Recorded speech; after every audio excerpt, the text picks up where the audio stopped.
Assalamualaikum dan salam sejahtera. Untuk video kali ini saya akan menyambung tutorial kerjaya di syarikat swasta part 3 ya. Okey, setelah kita menerima beberapa resume yang telah kita senarai pendekkan, maka kita akan mulakan untuk memanggil mereka untuk satu temuduga pertama ya. Jadi pada temuduga pertama ini kita akan panggil mereka untuk datang ke syarikat dan menghadiri temuduga. Ada dua jenis temuduga, pertamanya temuduga tertutup dan keduanya temuduga terbuka. Temuduga tertutup ni adalah temuduga yang kita panggil kandidat yang khusus ya, yang telah disenarai pendekkan untuk datang ke syarikat kita. Manakala temuduga jenis yang kedua adalah temuduga terbuka, di mana selalunya syarikat-syarikat akan bergabung dengan syarikat-syarikat lain ataupun syarikat itu sendiri melakukan temuduga secara terbuka, di mana calon-calon yang berminat untuk mengisi kekosongan jawatan kosong akan datang beramai-ramai pada satu tarikh temuduga terbuka yang telah ditetapkan. Okey, di sini saya akan bercerita berkaitan dengan pada ketika calon-calon hadir untuk temuduga, mereka akan dikehendaki mengisi satu borang jawatan kosong. Borang jawatan kosong ni ada berbagai bentuk. Yang saya kongsikan di sini adalah lebih banyak maklumat yang kita perlukan kerana kita telah memilih calon-calon yang datang ke syarikat untuk temuduga. Jika temuduga terbuka, selalunya borang-borang jawatan kosong agak ringkas dan satu muka surat saja. Okey, di sini adalah detail-detail yang anda perlu isikan ketika menghadiri temuduga. Jadi untuk tipsnya untuk adik-adik yang akan menghadiri temuduga, anda boleh mengambil detail-detail yang diperlukan ini ya, dan bersedia dengan maklumat-maklumat yang anda bakal tulis di atas borang jawatan kosong ini.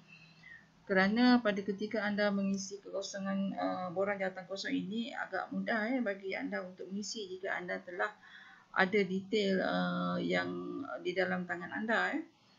Tidak lupa juga anda dikehendaki membawa resume di mana resume yang selalunya anda buat tu adalah satu page saja.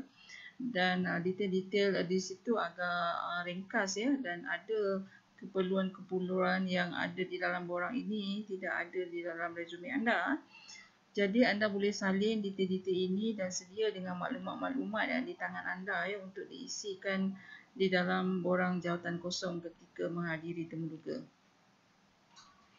Okey, ini adalah borang jawatan kosong jenis yang kedua ya, di mana borang ini satu page sahaja biasanya digunakan untuk kaki tangan yang berjawatan yang agak rendah ya, iaitu khusus untuk operator atau pekerja am. Jadi ini adalah detail-detail yang anda perlu isikan ya. Okey, setelah kita mendapat maklumat-maklumat ini pada hari temuduga, maka temuduga akan dijalankan ya.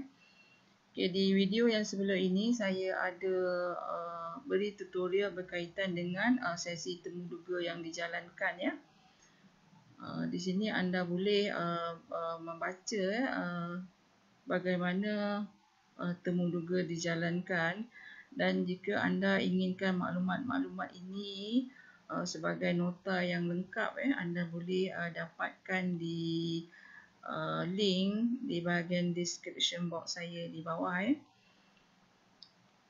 Okey, secara ringkasnya sebenarnya temuduga ini akan dijalankan di mana kalau temuduga tertutup, biasanya kita akan melakukan satu temuduga yang berstruktur, di mana selalunya panel interviewer akan dihadiri seminima 3 orang ya. Satu adalah pegawai daripada Jabatan Sumber Manusia, kedua adalah ketua jabatan daripada jawatan kosong tersebut ya, dan ketiga adalah immediate superior yang akan mengendalikan kaki tangan baru itu di jabatan mereka ya. Jadi untuk satu sesi temuduga ya, bermula dengan mereka memperkenalkan ahli-ahli panel interviewer dan juga memperkenalkan nama dan jawatan mereka ya. Dan keduanya mereka akan memberi kata-kata aluan ya, seperti memberitahu jawatan apakah yang akan temuduga itu jalankan ya, ataupun temuduga itu dijalankan adalah untuk mengisi kekosongan jawatan apa, berapa jumlah yang diperlukan ya, dan juga sedikit latar belakang tugasan yang bakal dijalankan oleh kaki tangan baru tersebut ya. Jadi di sini juga diberitahu berkaitan dengan first impression ya, di mana panel interviewer akan memberi satu suasana temuduga yang positif ya, dan mereka juga akan mula membincangkan perkara-perkara yang bersesuaian dengan calon-calon yang datang ya, yang familiar dengan calon-calon tersebut ya. Jika calon-calon tersebut di kalangan wanita, maka topik-topik yang dibuka adalah berkaitan yang perkara-perkara yang bersesuaian dengan mereka ya. Dan juga mereka juga akan memberitahu berkaitan dengan kenapa mereka banyak menulis ya, di mana mereka menulis ini adalah untuk mengingati apakah yang telah anda perkatakan pada soalan-soalan yang mereka telah berikan kepada anda ya.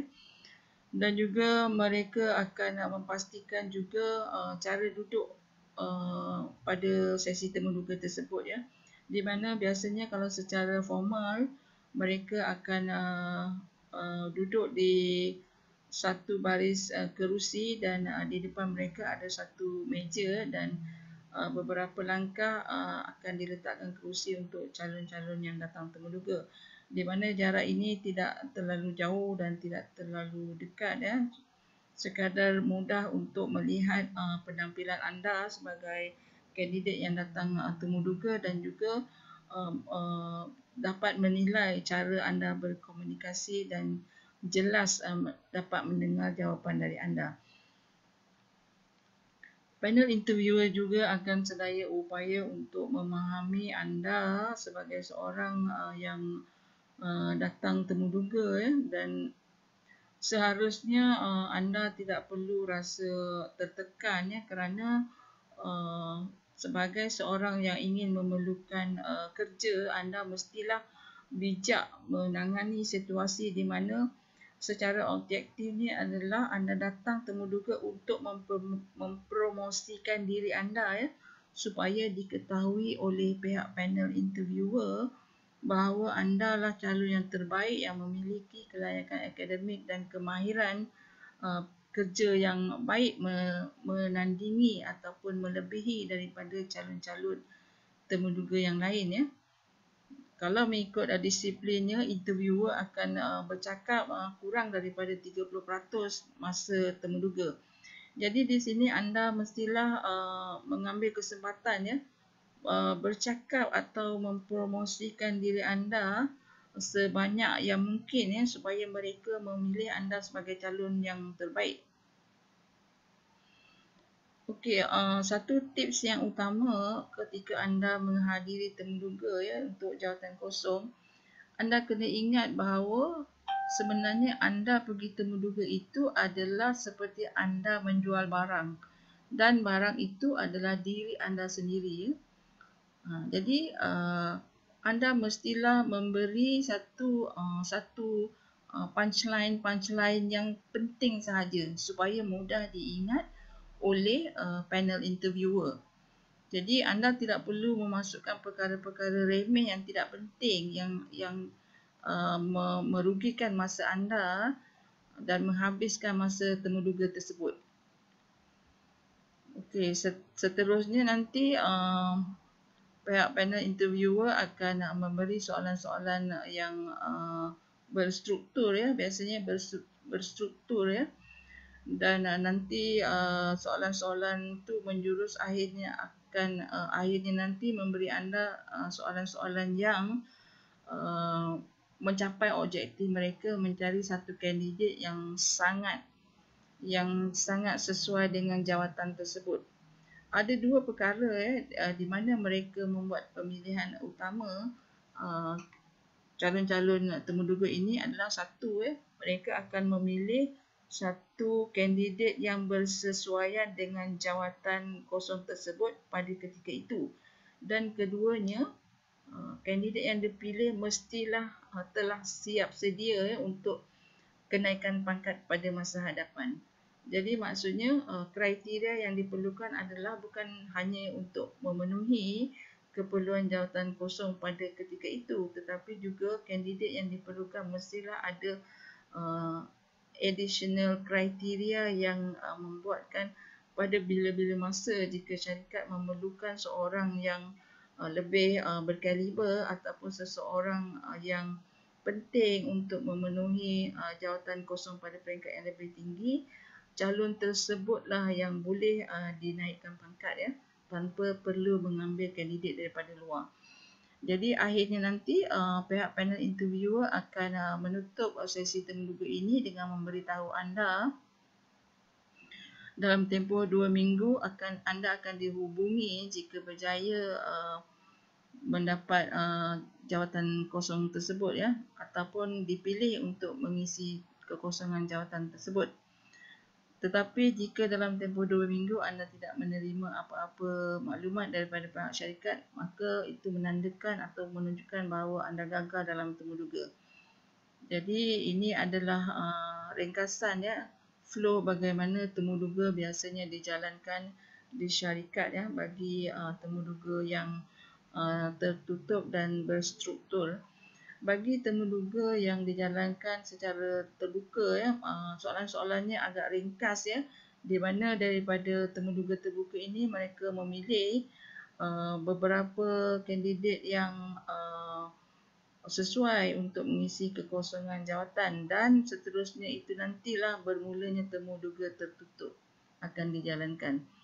Jadi ini saja tutorial saya hari ini berkaitan dengan bagaimana sesi temuduga dijalankan Untuk next video nanti saya akan paparkan score sheet sebenar daripada Jabatan Sumber Manusia, bagaimana mereka mengutarakan soalan dan berapakah markah yang akan diberikan bagi soalan-soalan tersebut Jadi jangan lupa subscribe dan dapatkan maklumat-maklumat